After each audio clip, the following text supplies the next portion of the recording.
Good morning. Welcome to the Equity Working Group for Black Student Access and Success in Illinois Higher Education Action Plan Release. My name is Kimberly Hollingsworth, President at Olive Harvey College, and I will serve as the moderator for today's event. I had the distinct pleasure of serving as a steering committee member, so I know firsthand the time, effort, and commitment that was dedicated to the development of this plan. And trust me, we are beyond excited to share with you all today some key recommendations. To kick off today's event, we will have welcoming remarks from Z. Scott Esquire, President at Chicago State University and Equity Working Group Co-Chair. President Scott. Good morning, everyone. Thank you, President Hollingsworth. I am delighted to welcome you to today's press conference celebrating the release of the Equity Working Group for Black Student Access and Success in Illinois Higher Education Action Plan. The plan that we will talk about today describes important actions that are needed to close equity gaps to enable Illinois' Black students and families and communities to thrive and survive in our state.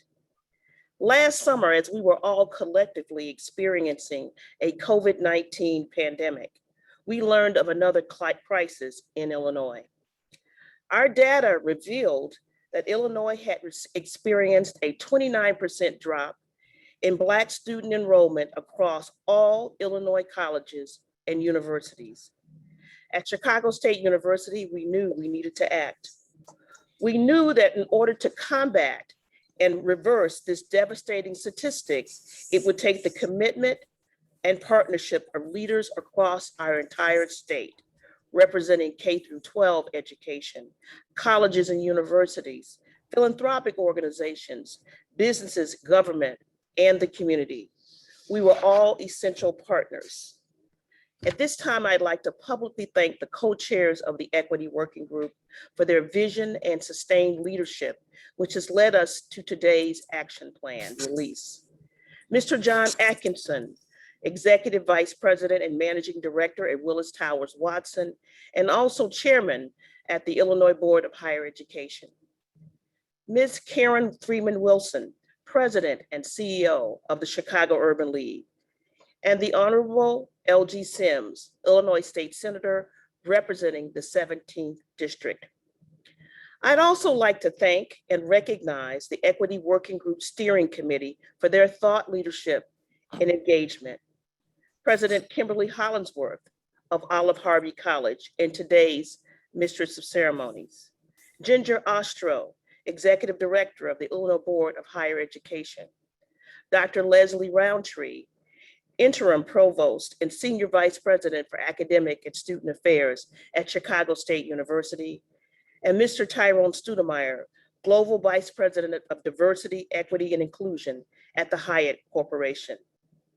I'd also like to publicly thank and acknowledge the Civic Consulting Alliance, Associate Principal Beth Lamson, and analyst Alexandra Price, who provided the design framework and project management support throughout our project. We'd also like to thank the Lumina Foundation for their support and HCM Strategies, who provided technical assistance throughout the meeting by facilitating our work.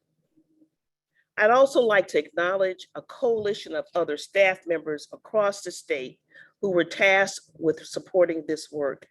We appreciate your hard work and dedication in ensuring the successful virtual convenings of the working group, incredible data and rich data that we reviewed, and the production and release of the action plan. Then last, I'd like to thank and welcome all of our media partners and friends who've joined us today remotely. Our goal in releasing this action plan is to begin reversing the decline in Black students enrolling and completing college, and to begin knocking down barriers that have prevented our system from serving all Illinois families and students equitably. While today is a celebration of our collaborative work, The release of the action plan is only the beginning of our collective work that ensures Illinois is a place where all students can thrive. As our country continues to grapple with the effects of COVID-19 pandemic and our latest racial reckoning, we know that the voices and leadership of diverse stakeholders and industry involvement is needed now more than ever. I look forward to our continued engagement and collaboration, and thank you for joining us here this morning. Thank you, President Scott, for your leadership. As mentioned earlier, we will have a group of panelists who will share with you the importance of this work and some key action plan recommendations. First up, we have Representative Marcus Evans, Illinois House of Representatives Assistant Majority Leader and Representative of the 33rd District. Representative Evans is an alumni of Chicago State University and an avid supporter of the institution and issues that are important to the South Side of Chicago. Representative Evans. Oh, thank you. Again, I just want to be here. I'm at the Capitol now. We're getting to work. I'm on the audit commission, and I'm always fighting for Chicago State, and I feel very comfortable in the leadership of Dr. Z. We know what our students need, and it's really a joy to have so many great minds together to help students like myself. I was one of those struggling students, and now I get the opportunity to speak for my community. So thank you all of the great panelists, particularly my colleague and big brother, Elgin Sims, and again, all of the great panelists and all of the great folks who understand what our students need, but all we have to do is execute that, take action. So thank you so much again. Just wanted to stop by to express my support and just joy and confidence in Dr. Z as we move Chicago State to the next level. Thank you, Representative, for your support. Next up, we have President and CEO of the Chicago Urban League, Karen Freeman Wilson. Under President Freeman Wilson's leadership, the Urban League works to advance economic, educational, and social progress for African Americans through direct service and advocacy. President Freeman Wilson. Good morning. First and foremost, I just want to thank President Scott for giving me an opportunity to work on such an important project. I also want to commend you for your vision and to say that I absolutely enjoyed working with my co-chairs, John Atkinson and Senator L.G. Sims, as well as the entire working group. I learned so much. When I think about the work that we do at the Chicago Urban League with high school students in an effort to prepare them for college, many of the issues that you will hear about in the report have been readily apparent to us.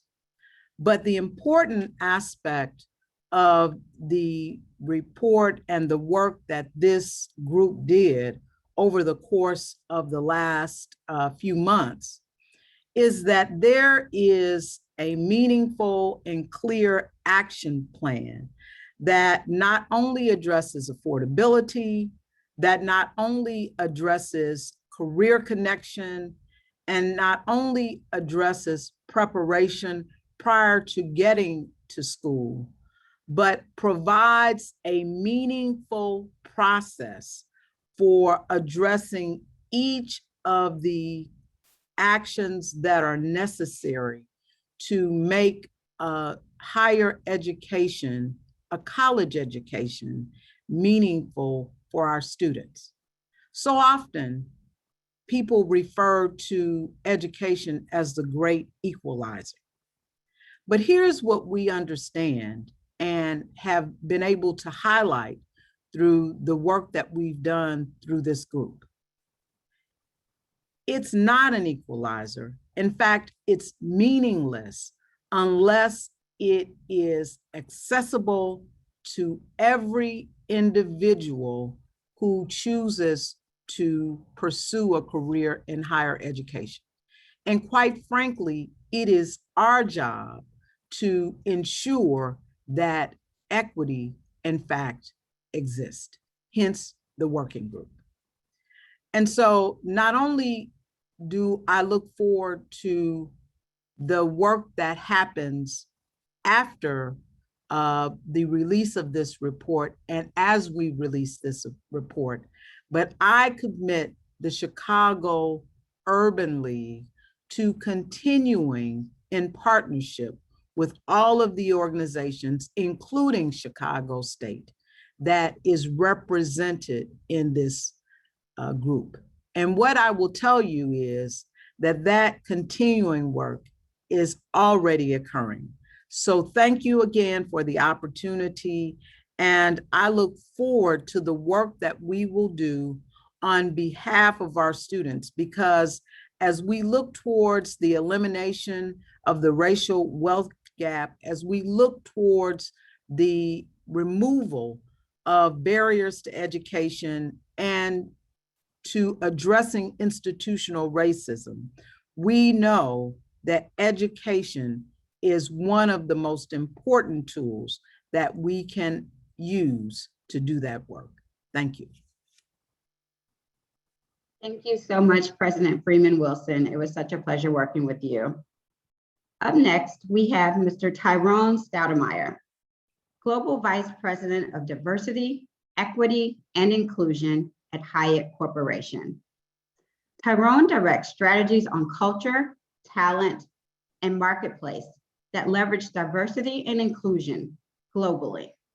Diversity initiatives include mentoring programs for high potential women and people of color, and enhanced brand marketing efforts to further focus on multicultural and LGBT audience.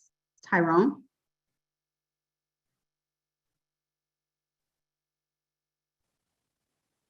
Hyatt to serve on this for this worthwhile cause.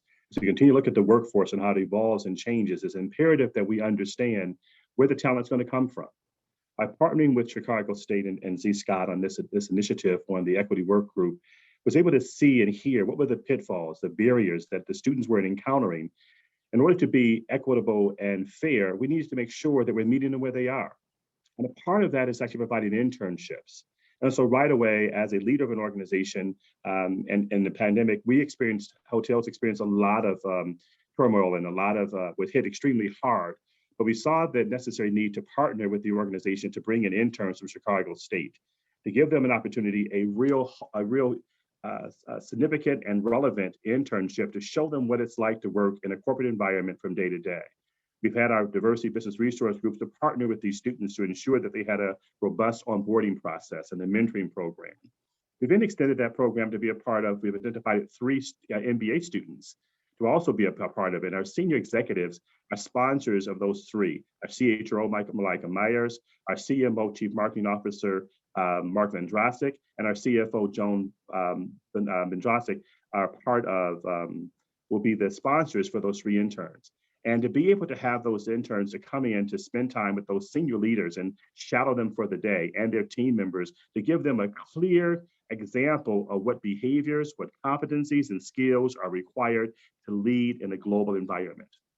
It is these type of initiatives that I would encourage every corporation to stand up and to stand in and lean into this program to help to show the youth and our workforce of tomorrow the importance of education and how you leverage education into the corporate environment, and how you bring those 2 entities together is critical to the success of every corporation. In the finance world, we say nothing speaks louder than 0. In the compliance world, we say the data doesn't lie. So the data shows us that we have a unique opportunity to be able to harness and to grow talent, because the data is clear. 80 million baby boomers will transition out of the workforce. The next generation of workers are 40 million. There's a shortfall of 40 million qualified workers. Where will the talent come from?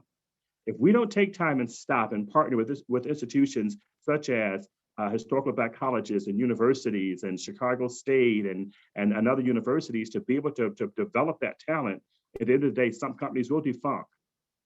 So again, this is just not only a education issue, this is a corporate America's issue as well, and how we partner and identify strategic partnerships to be able to bring talent in, to give them the opportunity It helps us to build what I call cross-cultural competence, because many of these students are Black and brown students, and members of the gay community are able to come in and help us to diversify our labor force and to meet them where they are and help them to develop and to utilize skills that they work so hard to do in college, so they can live meaningful lives to become good corporate citizens and good citizens for their communities, to make sure the world is a better place for everyone.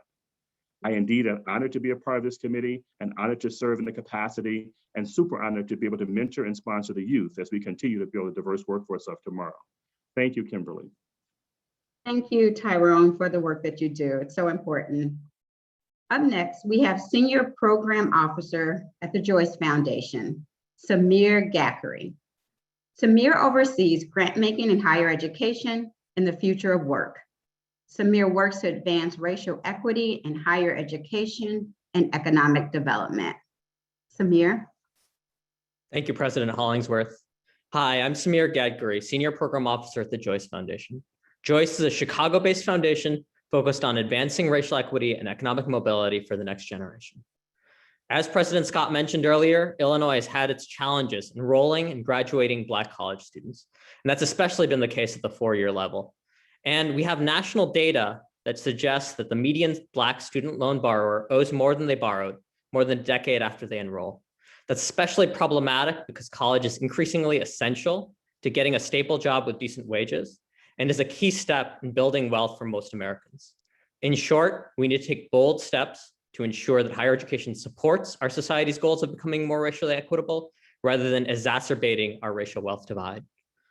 The Equity Action Plan is a down payment on addressing these issues. It's a first step towards addressing a racially stratified higher education system that does not offer equal access to our best funded colleges and does not offer affordable, high quality access to all students. It's a first step towards addressing the growth in predatory institutions that invest little in students' education, take money from them, and then leave them with limited earnings gain. And so we are excited about the work of the Equity Working Group. I think it's important to acknowledge, as others have said, that it is only a first step and that I anticipate careful data tracking, monitoring, and ongoing work will be needed to ensure progress in achieving an equitable higher education system. I congratulate the Equity Working Group co-chairs for their leadership. The Joyce Foundation and other philanthropies are excited to be working with them, with higher education leaders, and with Illinois policymakers to make our system more fair and more equitable. I especially would like to thank the faculty, staff, and campus leaders who are working every day to help Black students and all students get a high quality education across the state. Thank you. Thank you, Samir. We now have the new superintendent of Virginia's second largest school district, but the current chief education officer at Chicago Public Schools, Dr. LaTanya McDade. As chief education officer, Dr. McDade oversees teaching and learning. During the pandemic, she had the tremendous responsibility of overseeing the transition to remote learning. We are sad to see her go, but know that Prince William County Public Schools will benefit tremendously from her leadership as superintendent. Congratulations and welcome, Dr. McDade. Thank you so much, President Hollingsworth. Good morning, and a special thank you to President Scott for your visionary leadership, and thank you to the co-chairs and the entire Equity Working Group for the unwavering commitment that went into this important collaborative effort. The data is clear that we all, educators, employers, philanthropy, and more, must do things differently to ensure Black students are thriving in our state's higher education system. This is especially important to me because education systems like Chicago Public Schools have a significant role to play in ensuring a smooth and equitable transition from our doors into colleges and universities. Chicago Public Schools has made tremendous strides forward, and that's evident in our record high graduation rates. Yet much more work remains. When we take a look at the data, 70% of white students enroll in college within a year of high school graduation, compared to 54% for Black students. There is much that we can do, and much that can change this sobering data. For one, supporting college preparedness by closing the 56 percentage point gap between Black and white students in participation in dual enrollment courses. And secondly, expanding financial literacy, career exploration, and college exploration programming for Black students and their families. While the work ahead of us is significant, this is an important step that was made in the creation of this powerful cross-section of partners and equity plan. Together, we can ensure that Black students are reaching their full potential and thriving through education. Thank you so much for being a part of this. Thank you, Dr. McDade, and all the best to you. Up next, we have joining us Senator Kimberly Lightford. Senator Lightford is the Illinois Senate Majority Leader and Senator of the 4th District. She is a champion on education issues, including advancing during the session a bill that would create a task force on an equity-based funding formula for higher education. Please welcome Senator Kimberly Lightford. Good morning. Good morning to all, and thank you so much for allowing me to celebrate this moment with you for all your hard work. And it is my great pleasure to highlight the findings of the Equity Work Group. You all are definitely an impressive body of leaders from all across Illinois. And today I'm pleased to share that the Illinois Legislative Black Caucus and we're tackling many of the recommendations that this body has identified. As a leader in the Illinois Senate and within the Black Caucus, the subject of Black student access is not only close to my heart, but also my top legislative priority. And during the lame duck session earlier this year, I was very proud to have, alongside Representative Kara Ammons, we passed an equity education bill that advanced one of the equity working group's recommendations, which was your remedial education reform. And now currently we are moving a bill through the General Assembly that will create a commission to provide one of higher education's greatest needs, and that is an equity-based funding formula. An equitable funding formula for higher education is long overdue.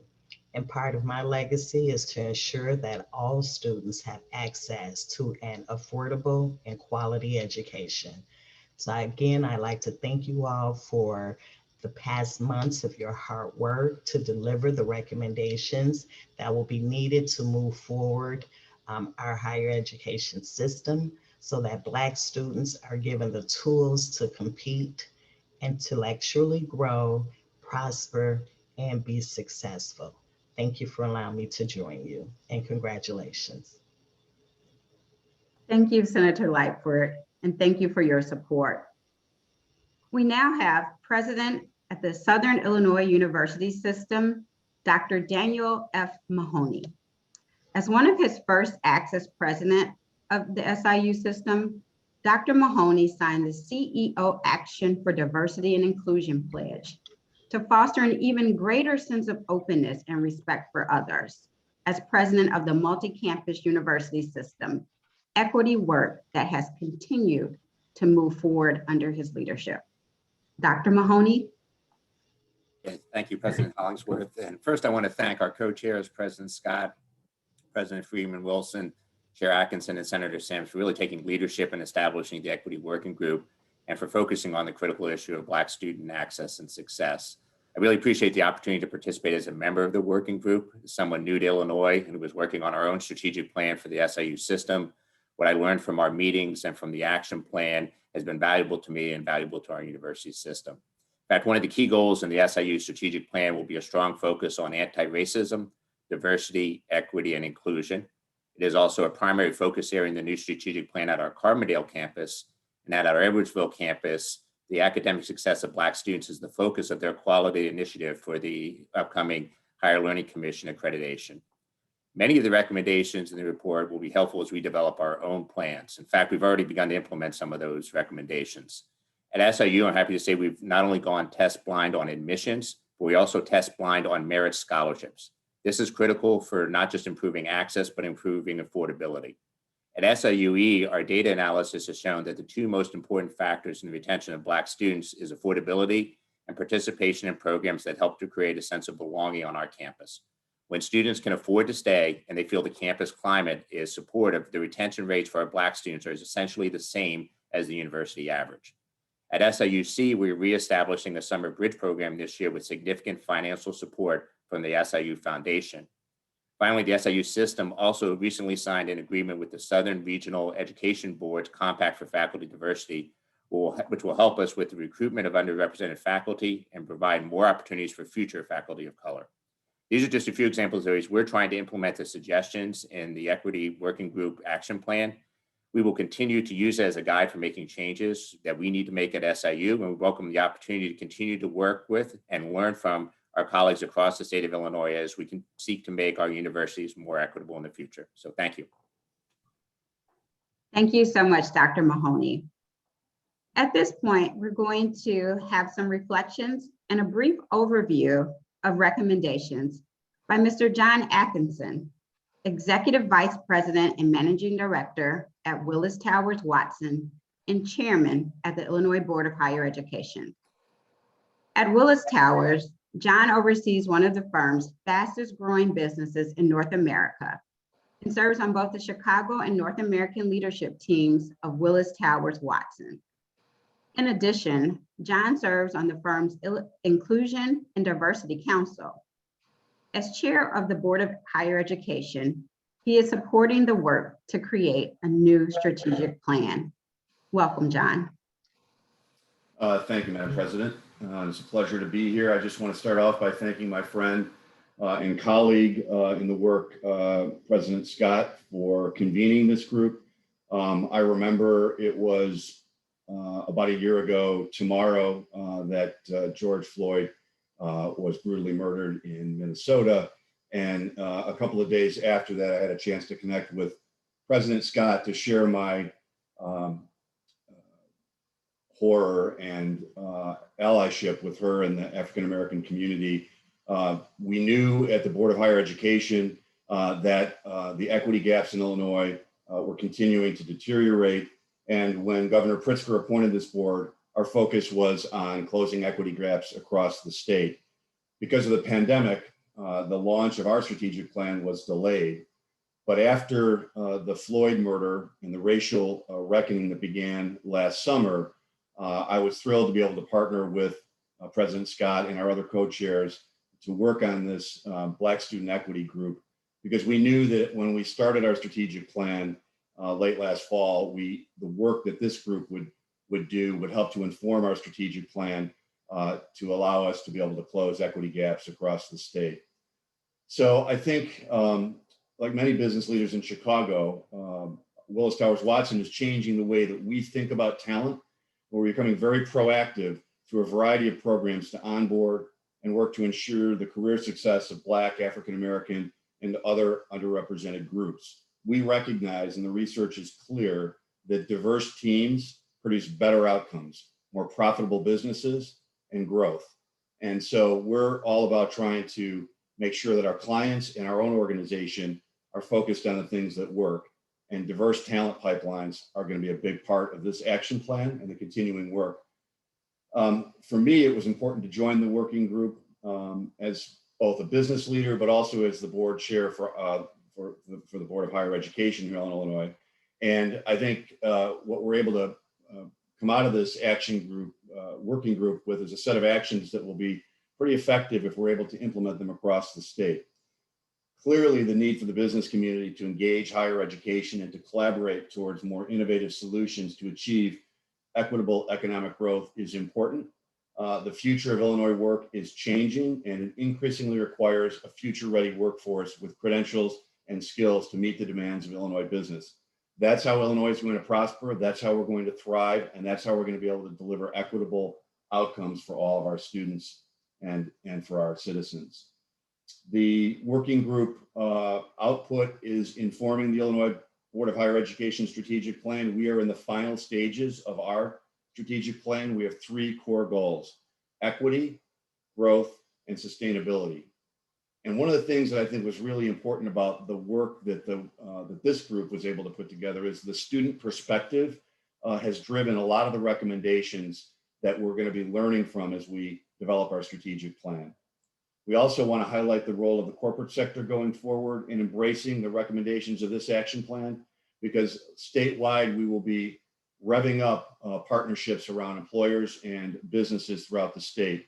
And it's going to be critical both as partnering from the standpoint of making sure our students have equitable access to jobs, but also we want to be able to partner with business leaders and organizations and our institutions to help drive better funding streams, internships, apprenticeships. We know they work. Business improves when we have diverse talent coming in, and we have a responsibility as corporate leaders in the state to help to deliver the outcomes that we need. At this point, I just want to highlight a couple of things that we've accomplished together. Just going to give you a quick high-level walkthrough of the recommendations of the Equity Working Group's action plan. To address the pervasive inequalities faced by Black students at every step of the path through higher education, it was important for the Equity Working Group to have developed a framework to help understand the root causes towards identifying potential interventions. This framework is centered on a student's life cycle, starting from their transition into post-secondary education, all the way through their graduation and into their career. The Equity Working Group considered several focus areas that ranged from affordability to climate and culture.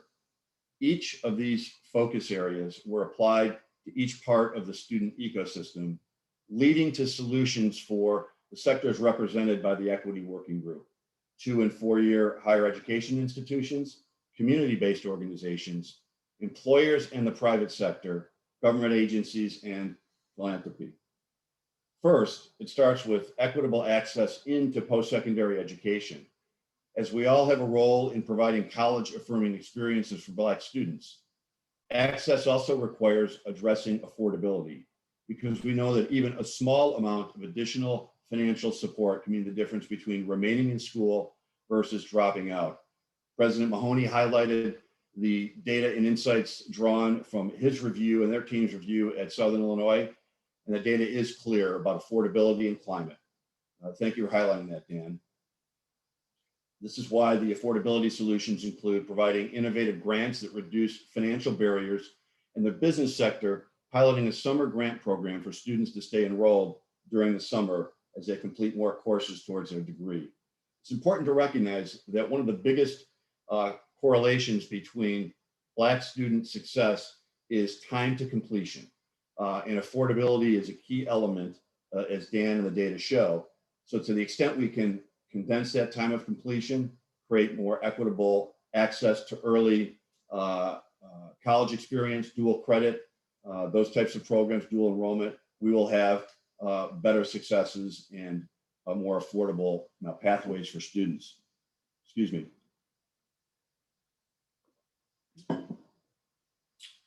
Two- and 4-year institutions must also take responsibility for reforming inequitable student systems. Instead of placing the burden of navigating college bureaucracies on Black first-generation students, Black students from low-income backgrounds, and other Black students across the state, Black students are disproportionately placed into developmental courses at both community colleges and universities, which present barriers to post-secondary progression. Our 2- and 4-year institutions must use multiple placement criteria to increase Black student access to credit-bearing courses before students fall into a never-ending swirl of remedial courses. The action plan additionally recognized that racial tensions on campus and beyond create further stress and anxiety for many students, and outlines strategies for creating inclusion and supporting student well-being. Our action plan says to employers that they have to expand offerings of trauma-informed and mental health benefits in the workplace in order to enable the smooth transition from the mental health support Black students received while in college. There are many more recommendations detailed in our action plan that center around interventions at every point in a student's journey to a college degree. To close equity gaps in Black student enrollment, retention, persistence, and completion, our system must become more supportive and safer for Black students. And we can get there by implementing the strategies and recommendations outlined today in the Equity Working Group Action Plan. Thank you very much. Thank you so much, John, for highlighting those recommendations and the important work of this committee. We are close to being on time. It does look like we have 2 media outlets. And so at this point, we'd like to open it up for any questions from the media, but also from any of you who are our guests today.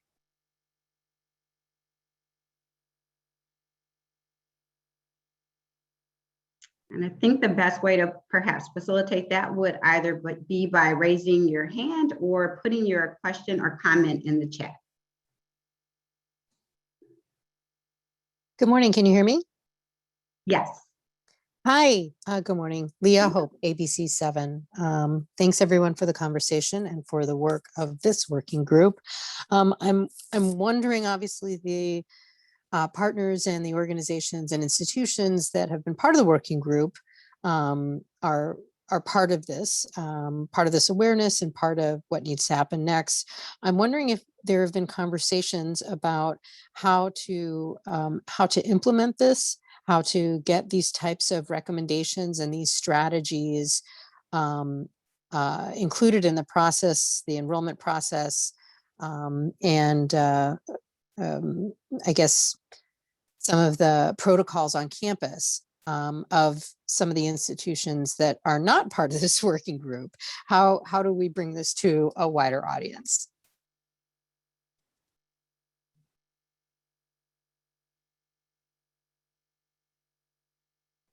Did any of the panelists, President Scott, I think you're on mute. So thank you so much for that question. What we intend to do in terms of implementing the action plan is to Chicago State University will house a center on its campus called Center for Education Equity. We have received thus far financial commitments from members of the Equity Working Group, some of the members of the Equity Working Group, to continue the work through this center. The center will focus on looking at engaging a cross-sector group as an advisory council, and will also focus on 3 years of focused and data-driven work to engage the various sectors in these policy recommendations. So the goal is to, we're sitting among the converted, is to bring more people to the table and more people to the group as we look at what the data tells us about Illinois. As Tyrone Stoudemire pointed out, this is not just a higher education problem. As Senator Lightford talked about the advances that the Illinois legislature made through the work of her and Representative Ammons, and Samir talked about the work of the Joyce Foundation, and John talked about the work that the corporate sector must do to embrace equity in its industries. So I think that what we see is that there are already converted, and what we're asking is that other people join us along the path of making sure that equity is at the heart of what we do when it comes to our Black students and families and communities in Illinois. So look forward to hearing more about phase 2 is what we're calling it. And that is the standing up the Center for Education Equity and the work that will move forward from that center. Just to follow up, President Scott, so you think that will be up later this year or next year? Do you have a time frame on that? Well, we're actually raising money now, and we will soon publicize a job description for the director of the center. And what we hope to do is have the center in place and moving forward by December. Thank you. Maybe I could just add to that, if I could. I think the Board of Higher Education strategic plan has been robustly informed by the work of the Chicago Black Student Working Group. And one of the recommendations from this action plan that is also percolated up from the design work groups of our strategic plan are institutional level equity plans that will require our public institutions and encourage our private institutions to have equity plans to focus in on Black, African-American, Latinx, and rural student access and attainment and completion. So there are a variety of ways where some of these recommendations will get operationalized. And I think the beauty of what is pulled together by Z is really the opportunity to get a lot of people talking together. I walked away from the last meeting really inspired by the work that this group has done and the fact that so many people are engaged in making change this time, that I think we are really on the road to success once we get this operationalized.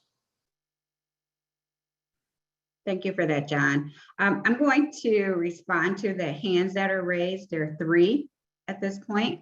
There's a question from Lynette Grayson. Lynette?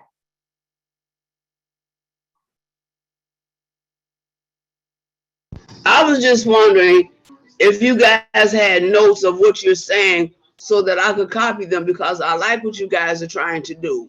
And I would just like to have some notes of what you all are saying today. Do you have that? So my understanding is that this webinar is recorded, so we may have access to that. And there is actually the actual action plan that is public. And so we'll make sure that you get that also. Okay, so how would I be able to get that?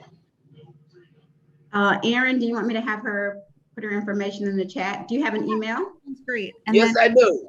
All right, if you can share your email in the chat, we'll make sure you get a copy of that. All right, thank you. You're so welcome. They're also online, so we will share that link shortly. Thanks, Erin. I also have a hand up by Terry Shropshire. Terry? Yes, good morning. Can you hear me? Yes, we can. Yes. Yes, this is a very ambitious, multi-pronged campaign that you guys are undertaking. My question is, with whether you call it a governmental bureaucracy or hierarchy or status quo, these things tend to move at a glacial pace. So I wanted to know, what is a reasonable expectation for the implementation of some of these changes that you're proposing? I know it's hard to put a definitive timeline, but I'm just interested in seeing that within a certain amount of times, do we expect to see some viable changes? Or did you understand where my question is coming from? So I would like to have anyone from the panel, this August body of panelists, to answer that question. Anyone can. Thank you. Sure. Thank you for that question. Erin, you want to address that question? Sure, I'll jump in first. So thank you so much. And it's certainly the case that this group came together because we are committed to action. And it is important that we no longer just talk about the problem, although there was not acknowledgement of this problem in the way that was needed prior to this group's existence. The action plan does break down actions that should be taken in both the short and the long term, indicating what is a somewhat easier lift that can be taken in the next 1 to 3 years versus items that will take much longer in the 5 to 10 year frame. But also, even if they are longer term actions, we know that we need to move immediately in order to achieve that outcome. I saw also the question from Adriana Carter around metrics. And so in the action plan, we do also have directives and measures of success that will allow us to understand if we have been successful in achieving the action plan targets. And another important component of this is the Center for Education Equity, which will be housing the ongoing work, including continuing to convene a number of these stakeholders, create that accountability, but also to create a framework for supporting the work. This work is really hard, and it's important that we learn from one another and secure the resources that are necessary to get the work done. If I may add, from an urgency perspective, is from a corporate, when you look at, I shared the data earlier, there are 80 million baby boomers eligible for retirement. Next generation workers are 40 million. There's a shortfall of 40 million qualified workers. So employers have to embrace this sooner than later by providing internships and opportunities for youth, being adjunct lecturers at the universities to close the gap between what's done day to day to what's learned in the textbooks, if they're going to succeed. So this is an urgent issue for the corporate America to get behind this and support this in a meaningful way. That the census data shows that what's available in the labor market today are Black and brown people. I mean, those people are degreed. It's important to be able to bring them into an environment with corporations. So I think how we connect and how we partner and have a strategic strategy in order to be able to harness this talent that's coming into the workforce is critical. And I don't think we have 5 years to waste. I think we have about 18 months before we get this in place. So we're driving this a lot faster because we just need the talent to be able to fill jobs. Thank you.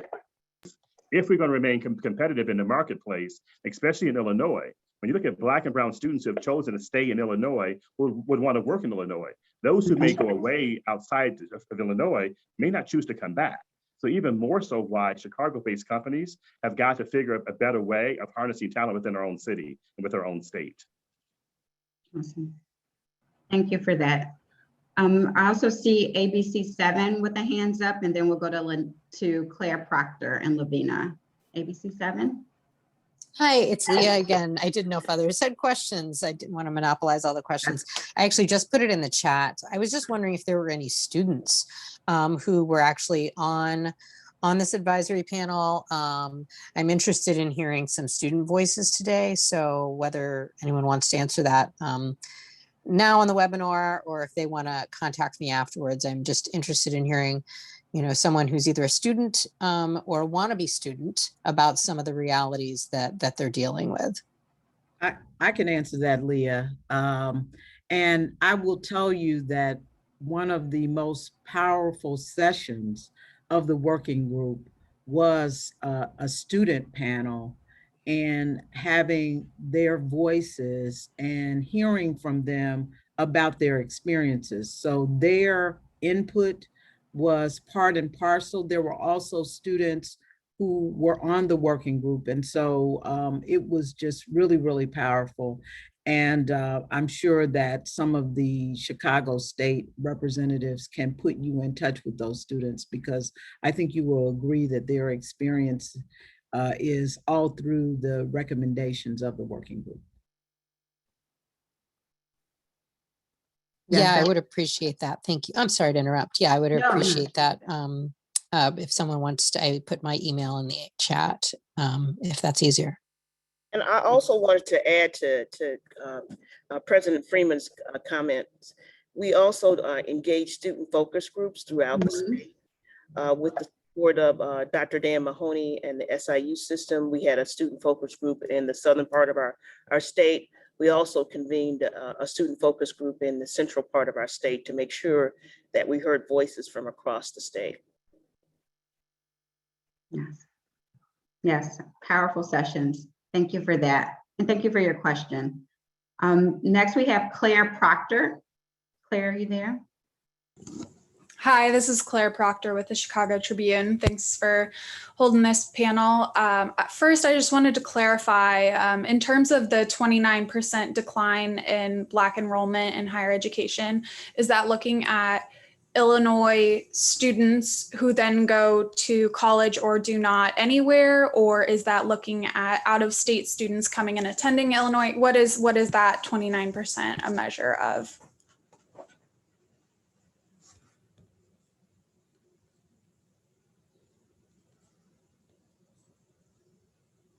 Erin, you want to answer that? Take that question.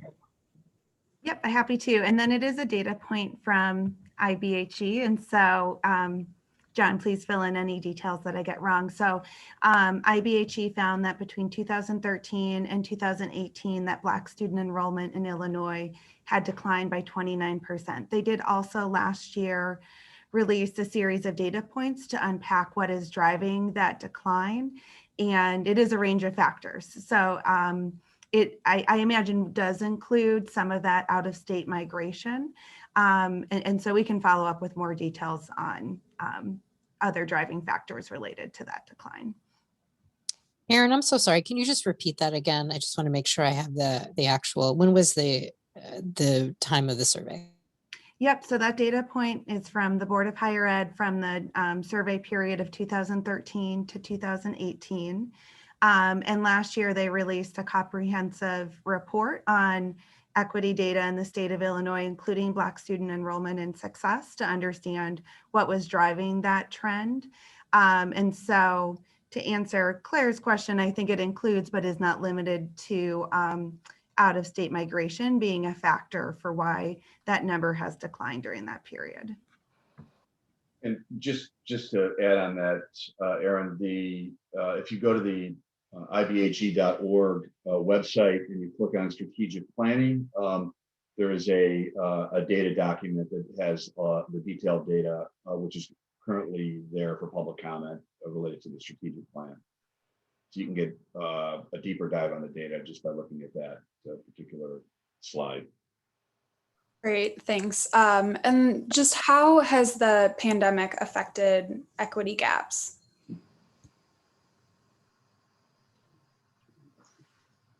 I would say that the pandemic, I mean, we've yet to see and analyze the data that's coming out of the pandemic, but we already see stress among our Black students and entering a college, entering a college education. We knew that coming in our first higher education academic year, coming through the pandemic, that there would be a decline. It was expected to be a decline among our Black and brown students. And we saw it. It was there, and we saw it real time. And we know that the stress of the pandemic, both health-wise, financial-wise, and job-wise, has really impacted our Black citizens in a way that is more significant than other communities. And so it is showing up in our data around higher education. And I think in K through 12, I think coming through this, we have to be even more intentional about our strategies for engaging and supporting our minority communities in coming through the pandemic, particularly around higher education. I think, as Tyrone pointed out, and others have pointed out, higher education is a game changer for the wealth and closing the wealth gap. So it really is an imperative that we really double down on this. To comment as well, the Board of Higher Ed raised a significant amount of philanthropic dollars for emergency student assistance, and then there were significant resources through some of the federal initiatives. Those were distributed based on an equity lens. And so what we were trying to do with a lot of those resources is put it into the hands of the students that need it the most. And the institutions have a really good handle on that. So the funds were distributed on that basis, and I think worked well in terms of trying to meet some of the short-term needs. I also think that the real answer to that question is unknown for some period of time, because we're just coming out of the most acute part of the pandemic, and the student trauma and the impact on higher ed across all communities has been significant. And we need to work closely together to monitor and intervene where necessary to support Black students even more as a result of the pandemic. And if I could add to that, Leah, what some data showed legislators was that there was a gap between students who graduated from the community college level. There was a gap in them going straight to the higher ed institutions due to COVID. So there was an indicator that there's clearly more students who would have transitioned right into one of our higher education university systems, but that number was lessened during the pandemic.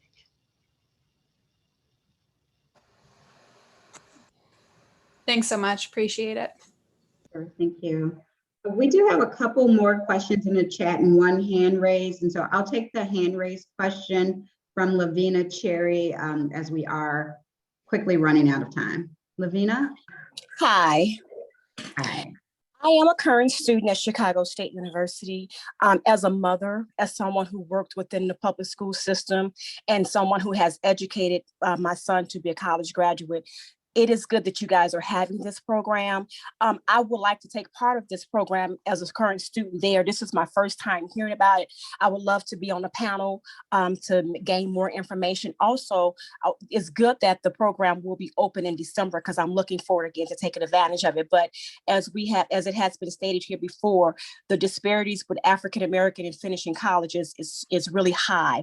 And someone who worked within the school systems, I see where that student that graduated from high school may have been the first generation student to go off to college and didn't get the support that they needed from their family members because they didn't have the knowledge to give to them. So having a program like this to help to work along with those students is important. I've also seen students that were in college that were facing difficulties that didn't know where to turn to in order to finish college and get through college. So as someone who has returned to college after being a mom and after working, and then just making sure that I'm educating myself further so that I don't have to worry about job insecurities because it happens. And with the school system having 51 schools closed, which struck the population. So, this is the resource. So it's a good program to have. Again, I want to be able to participate in this program and take advantage of it and help out as much as possible as I can.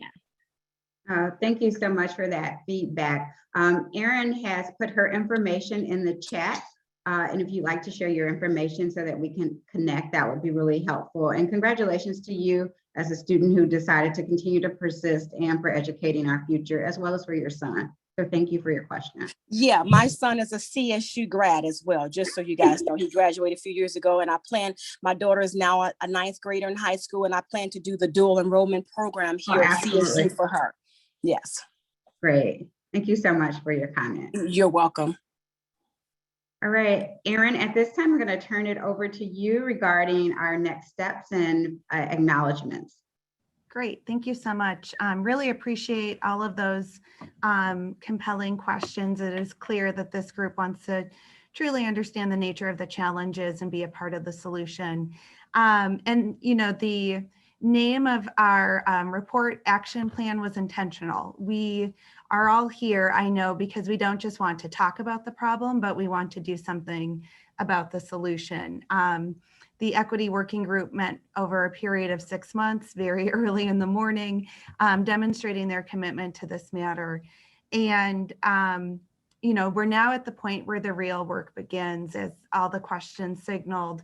How do we move swiftly so that we're ensuring that our Black students and their families can survive and thrive within our higher education system? And so that means all of us that are participating in this have our work to do.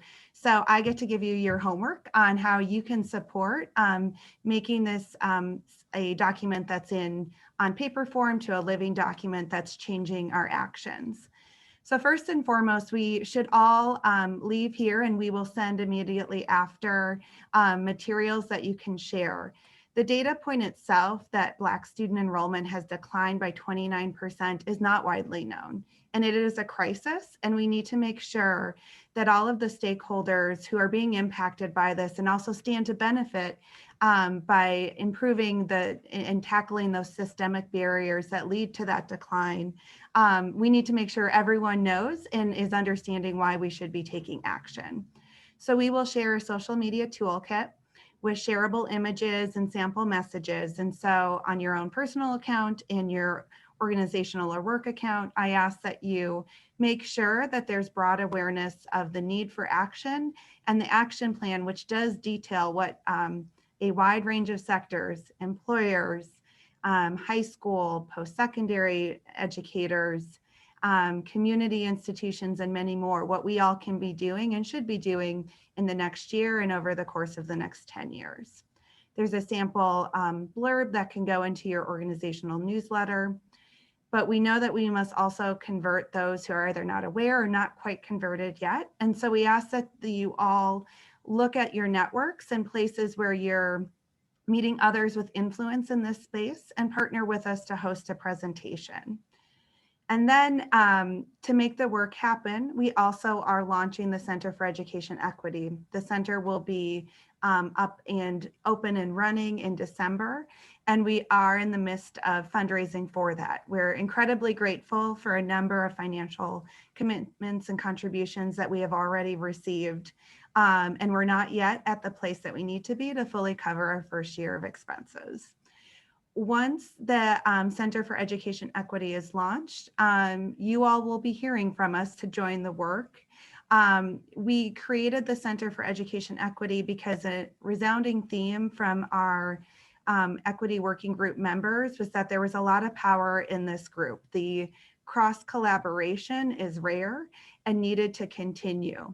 And so I ask that you all join the working groups that will be housed in that Center for Education Equity, so that we all together can move forward as quickly as possible in getting the work done. So thank you all for your attendance and your tremendous effort into making this working group a reality. The materials that I've mentioned are on this website. We will also send it to everyone who has registered and attended.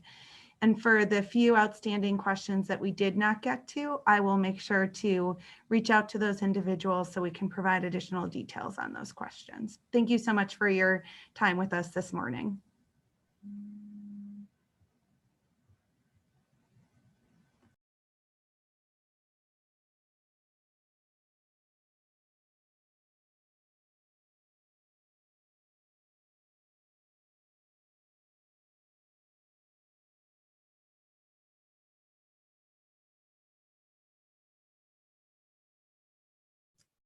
Thank you for joining us today, and this concludes our broadcast.